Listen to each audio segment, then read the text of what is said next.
Cricket is my passion and I cannot avoid it. Hello, everyone. Welcome to another episode of Cricket Unplugged with Mr. Cricket UA. Today, once again, I want to introduce to one of my favorite all-rounders, Shane Watson. Welcome to the show, Shane. It's a pleasure to be here as always, Sale. Yes, and also I would like to introduce our one and only Mr. Cricket UA, the guy who eats, sleeps, breathes cricket. Welcome. Thank you, my son. Always pleasure to be on your show, dude. So clearly, guys, it's been a crazy World Cup so far. Like, there have been so many upsets. Pakistan losing to Zimbabwe, Ireland getting the better of the English. So, like, Shane, I want to ask, how's the World Cup been so far? Last time we had chatted, the World Cup had not even begun. So how's it going? Yeah, gosh, it has been a World Cup just as surprises. Obviously, the weather has not been good here throughout Australia, especially the East Coast, which has put a dampener on a number of games, which has been very disappointing. We've missed some really good matchups, but gosh, there's been so many upsets, so many interesting, like incredible games and close games, but big upsets. With Zimbabwe beating Pakistan, and they bowled incredibly well. Zimbabwe over in Perth, with the Irish, gosh, pipping England, which no one expected at all. And also to be able to see, New Zealand faltered tonight, but up until tonight, New Zealand have just looked like they're unstoppable the way they've been playing. Australia certainly haven't hit their straps, and obviously it all really the whole World Cup kicked off with that ridiculous game at India Pakistan at the MCG with 90 odd thousand people. So it's just been a World Cup. You can't miss a game because there's just so much going. There's so much going on. Any team just about can beat any team, and it's happened.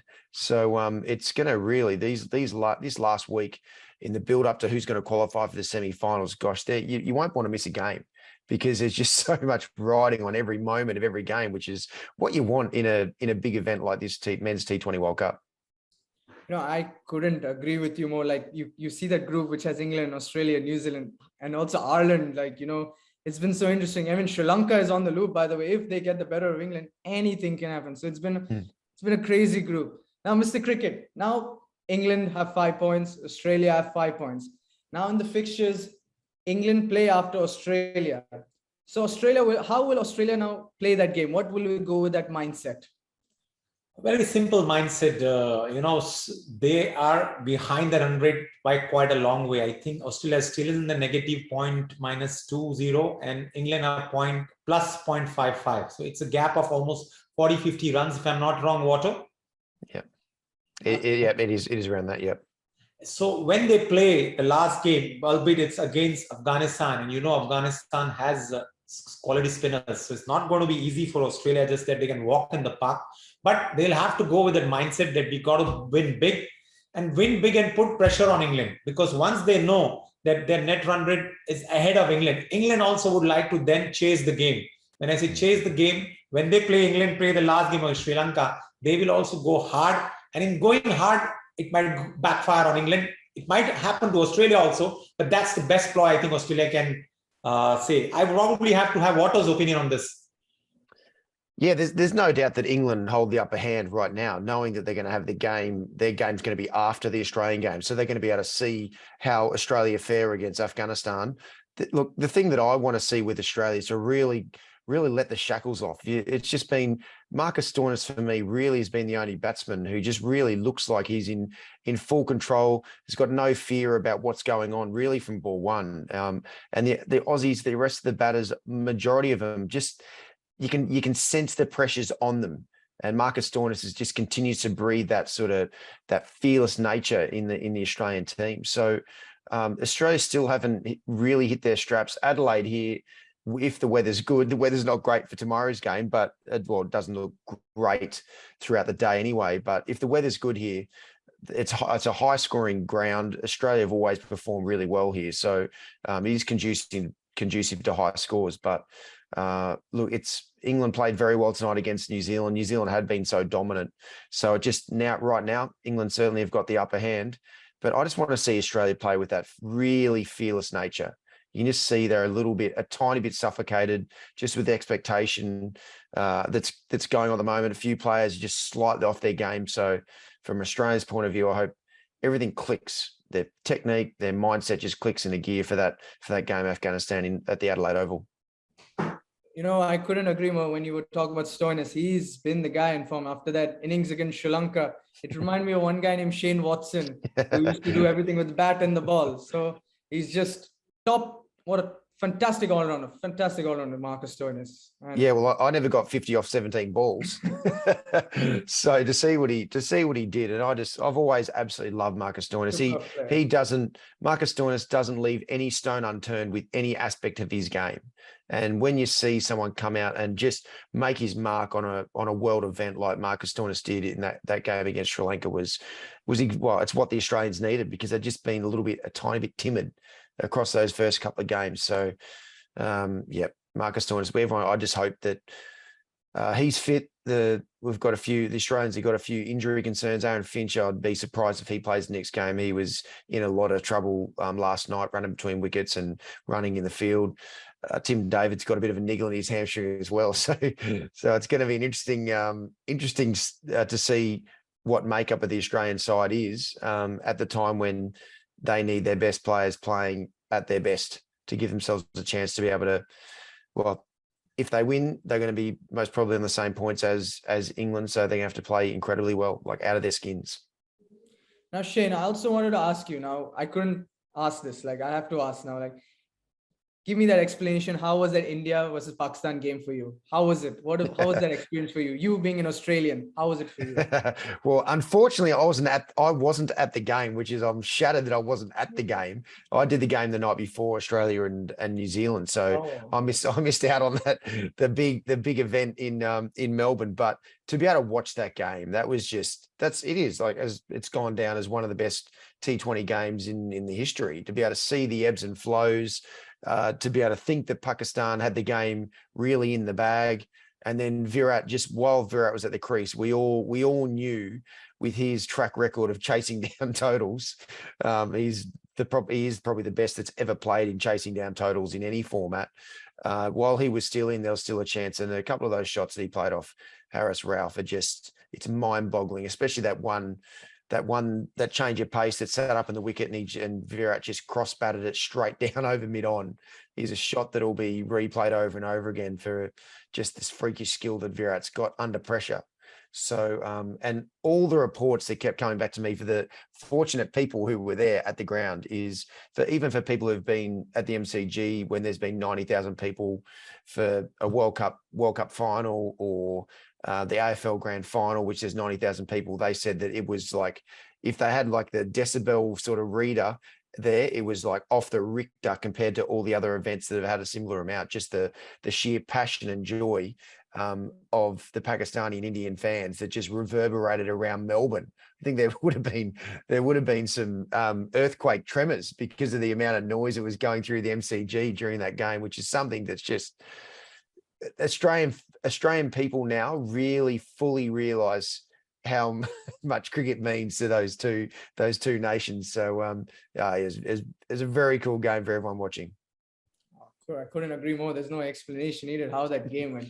Now, Mr. Cricket, now we're going to talk about this team, South Africa. How they have looked menacing in their both games against Bangladesh and India. Do you see them as title contenders? I remember when we were doing the pre-match World Cup with Watto and you, Sahil. At that time, unfortunately, we did not take them as one of the title contenders. But the way they have played, their one game has been washed out, and that also they dominated Zimbabwe. If they had got a little bit of time, they would have won that game.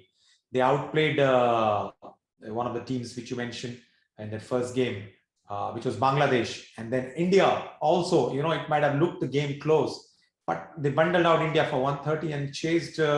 With a little bit of butterflies in the beginning, but in the end, it was Miller who saw them home. So if you have to ask me, they look strong, bearing the captain who's not been able to get up the straps, but otherwise they look the team to beat. I mean, I'm going to say that they were very lucky against India as Mr. Virat Kohli dropped a sitter and Rohit Sharma missing an easy run out. But yes, I'll agree that South Africa has been outstanding. Now, Shane, remember the first interview we had discussed about KL Rahul. You are a big fan of KL Rahul, right or wrong?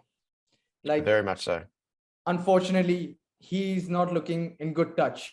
What's been going wrong with KL Rahul? Yeah, you can see it just in like his his body language at the crease is just, he's a little bit timid. And KL Rahul, when he's at his best, he's certainly not timid whatsoever. And these different conditions, you could see him in Perth with the bounce and pace in the wicket. He was just a little bit tentative. And then when you're tentative in your body movements, you're sort of just off the ball. You're a little bit back. Whereas he's normally, like, if the ball's full, he'll get out of it, get out at the ball. And if it's short, he'll really power back in a position. But he just looks a little bit sort of flat-footed and just not ready to react. And unfortunately, then, when you're like that, he's falling across the offside a little bit, which I've never really seen him do much before. And that's normally what just comes about because you're just not freeing your mind and just reacting to what the ball comes down. You can see he's just it's got a little bit of fear of failure going on right now. I am, one of the biggest fans of KL Rahul, that's for sure. But he just got to just find that mindset that he needs just to let all the shackles off, let everything go and just react. And he's got to do it from ball one, because that's every time I've seen KL do it at his best. He can take down the best bowlers in the world. So, and especially the good thing is he's coming to Adelaide. Adelaide's a very true wicket. We've seen at the start of the tournament in Melbourne, Perth, in Hobart as well. Those wickets have had a fair bit in them. There's been a bit of seam movement, a bit of inconsistent bounce as well, which has made it very difficult for the opening batsman. And that's why you've seen a lot of opening batsmen not really able to get going, just because of the wickets have been there's been a bit in them. But we're coming to like the Gabba. The Gabba certainly didn't do too much. Adelaide normally doesn't as well. So that's when I believe the openers will really come into their sort of own on a flatter wickets, truer wickets with those new balls. So I wouldn't be surprised if KL doesn't come good here in Adelaide. So you're saying that they should stick with him, or they should give Rishabh Pant a try in the opening pair? Well, it seems like, Dinesh Karthik sort of went off during the last game. He went off the field. So Rishabh Pant came on and kept towards the back end of that game. So normally if you see someone leave the ground like Dinesh Karthik, it's hard to be able to get up for that next game. So I'd be surprised if Rishabh just doesn't come in for Dinesh Karthik. The thing with Rishabh, and obviously I'm a huge fan of Rishabh and seen him up in close quarters at the Delhi Capitals, is his T20 international cricket in particular hasn't been as good as it will be.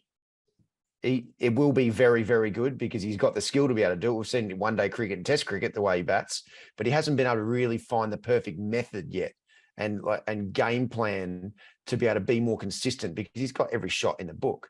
So Rishabh, it'll come in time, but I'll definitely keep sticking with KL Rahul for sure. As I said, truer wicket here in Adelaide. He just got to free up his mind. He's got to free up his mind. His technique's very, very sound. He's just got to trust the bounce, trust the quality of the wicket, and he will here in Adelaide, and just hit through the line of the ball and take him down. Fair enough. Let's see what happens. Now, Mr. Cricket. Now, Pakistan cricket team have lost 2 games, and that too all close quarters. What has gone wrong for them? One to Zimbabwe, one unfortunately to India. What's been going wrong for them? They have the best bowling unit. Sahil, you see, when they played that first game against India, bearing the opening start what they had, where the ball was really jagging around, they almost dominated the game till Virat Kohli took it away from them in the last 4 overs. They were touch unlucky, I would say. Sometimes, you dominate 80% of the game and one guy plays a special knock, as what was said about Virat, and he took it away from them. And when in the second game, I'm afraid against Zimbabwe, chasing 130, even though it was Perth, they should have won easily, but that impact of losing to India played heavy on them. I would say that they were still cold after that defeat and couldn't absorb that pressure against Zimbabwe. That is where they've lost.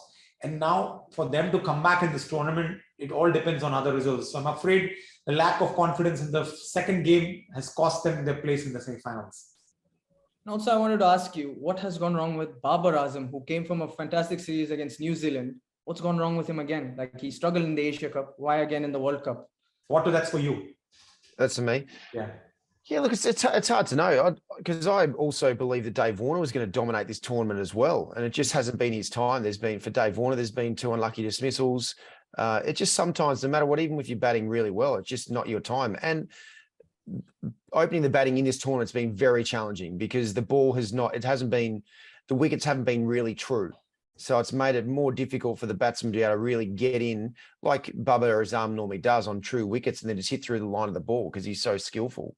But when the ball's nipping around a little bit, like it has in Melbourne, like it has in Perth, it's hard, and you need a bit of luck to be able to get your innings going and get through those first 2 to 3, 4 overs against the world-class fast bowling. So unfortunately for Bubba, it just hasn't been his time. But because he's that good, his time's coming pretty soon.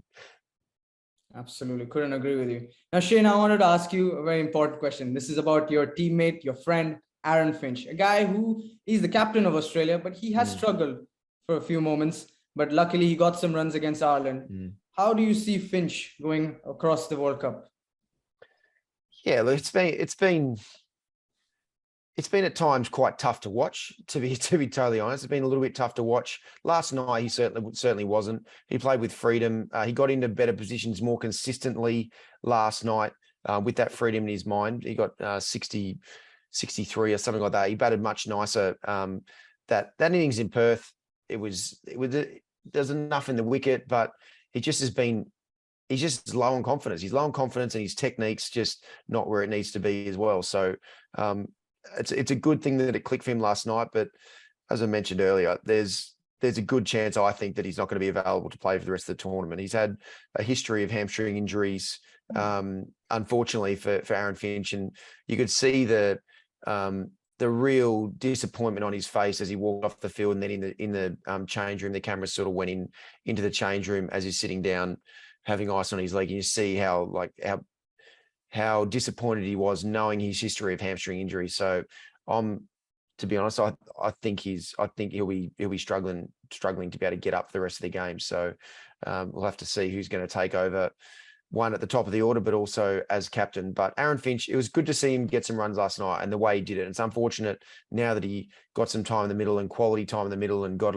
a lot of balls out of the middle of his bat, that unfortunately he's injured his hamstring, because he has been an important cog in the Australian wheel, setting up that batting innings. Yes, we all hope Aaron Finch recovers. It's been the story of every opener: Finch, Bavuma, Virat, KL Rahul, David Warner. Everyone has struggled, unfortunately. So we should see what happens. Now, lastly, Mr. Cricket. Now we're halfway through the tournament. Which two teams from each group will be qualifying for the semis? I remember I had picked Sri Lanka to qualify. If they go anywhere unless there is a couple of results go, but I'll have to change from India's group. I would back India as well as South Africa to go across. And from Australia's group, I'm afraid I cannot pick Australia at the moment because they are having their backs against the wall. England and New Zealand. And Shane, for you? Well, for me, in the Indian group, I've got India definitely qualifying, and South Africa. I really feel this is South Africa's best chance of winning an ICC event. Ooh. They are really confident. It is a big call, because up until probably the last game that I saw them play against India, I've always just been very much the history will repeat itself as it continues to be for South African teams in knockout games. But it just seems like they really got it together. Their bowling unit looks really good. They've got a good balance there. Their batting unit, they've got enough people. Obviously, Temba is not batting particularly well, but with De Kock and Markram and Riley Rousseau and David Miller in particular, they've got some serious firepower. So South Africa are going to be really, really hard to beat. In the Aussie group, I'm going to go with the Australians. I believe they're going to go hard. They're going to go hard, and things are going to click. So I think I'm going to knock England out. Oh. I think I should have asked you for the English. I'm never going to go for the English. Which is the other team? So England gets knocked off. It's Australia and New Zealand. No, New Zealand tonight got beaten, but they had been playing some great cricket. So New Zealand and Australia. I think Shane is going to be a Sri Lanka supporter next game. That's for sure. Yeah, you never know. Sri Lanka have got some match winners in their team, so hopefully they win the match. Thank you to both of you. I think it was a wonderful show today. And Shane, I'll see you next time. Thank you. Do it. Thank you, Mr. Cricket. I'll get the rain away, please. Yeah, that's it. Absolutely. Bye-bye. Thank you, Sahil. Thank you. Bye. Well done, Sahil. Good job, mate.